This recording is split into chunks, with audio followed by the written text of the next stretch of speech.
We are living at a time in history in which we are facing the biggest battle of our lives. With personal relationships and families disintegrating, businesses starting and then crumbling before they've even taken off, struggling because they're not able to adapt to this fast-paced, ever-changing global marketplace. Business leaders today are in dire need of leadership skills that will take their teams to a new level in the evolution of their business and humanity. My name is Lena Patel. I'm the founder of Global Impact Systems, helping bring the Sandbox into the boardroom. And if you're wondering what I mean by that, well, think about what you picture when you visualize a sandbox. You think of play, building, exploration, fun, discovery, creativity. A sandbox represents a space where, as kids, our imagination gave us free rein to dream and build and break down and recreate. In the adult world of work, it represents a segment of time dedicated to being uninhibited and open to new experiences without preconceived ideas of what our play will lead to or how it will serve us. The boardroom can be an actual boardroom or a training room or a classroom or any place in which we consciously choose to create an environment of safety, creativity, and freedom. We typically think of a boardroom environment as serious, focused, outcome-orientated, quite the opposite of what a sandbox means to us. So it's a juxtaposition in my mind of two realities. A metaphor that represents a paradigm shift in how we need to lead and think and behave. It's kind of like Play-Doh on steroids. So we need this now more than ever. We need to look at work and the world actually through a new lens, a fresh lens, because we are living in some challenging times which call for higher levels of leadership, both from ourselves, our team leaders, corporate leaders, and our global leaders. And every one of us is on a team, whether it's the team of a family, the team of a business, a community group that we're part of, a religious organization, a political party. And without effective leadership in all these areas, we, as a global team, are growing rapidly towards mass extinction. Research is showing that civilization as we know it could come to an end in less than 100 years, unless we choose otherwise. And that sounds pretty dire, doesn't it? Every day the news is filled with people who call themselves leaders, but they seem to be driven by ego, ambition, selfishness, greed. And I believe that what the world really needs right now are true leaders, selfless individuals who are committed to creating positive change in themselves and others. Leaders who are willing to put their heart on the line. Today, I feel like we have two choices. We can remain passive, disconnected bystanders and sit back and watch as other people design our life for us, or walk the path of leadership and move the needle in the other direction. No matter our place in the hierarchy of things, this is our time to rise, to become true leaders. And so what makes a true leader? A true leader shines the light on their own truth. A true leader shines by living in alignment with his or her values, building their teams on the solid ground of these values. A true leader shines the light on the universal truth. Sounds kind of esoteric and out there, but the idea that no entity is truly thriving unless the members of its team are thriving, unless the global team is thriving. And so a true leader, as my grandfather used to say, is someone who holds the space for the brilliance of others to emerge. A true leader is one who inspires themselves and others to do, be, give, become more than they ever thought possible. And they're creating now more leaders in the process. A true leader is a trailblazer for positive change. A true leader is somebody who considers the effect of their decisions on the world as a whole. They use their power and their influence for the greater good. So you see, success, in my opinion, is not about being at the top of the scoreboard out there. It's about you and your relationship with yourself. It's about personal leadership, first and foremost.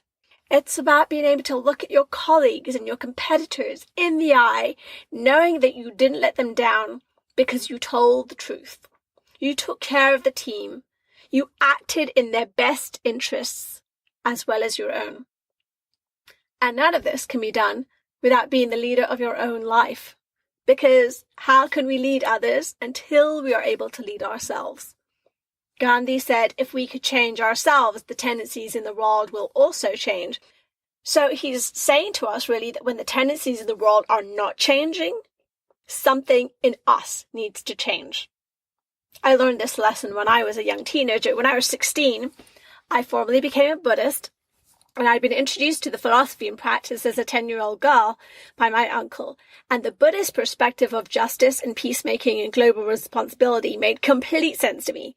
Their values my grandfather, who I was very close to throughout my life, had instilled in me throughout my childhood. Finally, I was having conversations with groups of people that sounded like the voices and conversations that were taking place in my head. My school friends, when I was this young girl, didn't quite get me, but here was this group of people that didn't look at me like I had three heads. They embraced what I had to say. So as I became more and more involved in Buddhist activities, I stepped up as a young woman's leader within the organization. And as that transition happened, the tension between myself and my father grew.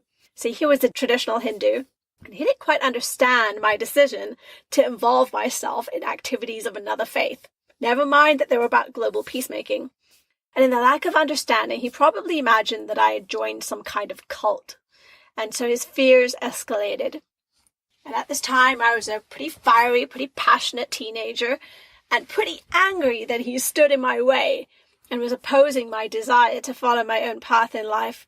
My mind would rage with this long list of shoulds. He should understand how important this is to me. He should let me follow my own path. He should let me have my own set of beliefs, even if they're different to his own. One afternoon, after a pretty heated argument, I packed my suitcase and made the decision that I would leave home. I hadn't really thought about where I was going to go in my 16-year-old head, but I reasoned I had the evening to figure it out. And in the meantime, I headed off that evening to attend a Buddhist Global Peace Conference. And VP, the vice president of this organization, was taking a Q&A at the end of his talk. And I thought in my mind that I would get validation and support for my decision. So I stood up in that room. There were about 500 people there, and I remember this so vividly. I shared the conflict I was experiencing with my father. And I fully expected this leader to tell me that if my father didn't support my decision, that I was right to leave. And I was inwardly gloating and having some more ammunition to fire at my father when I got home if I needed it.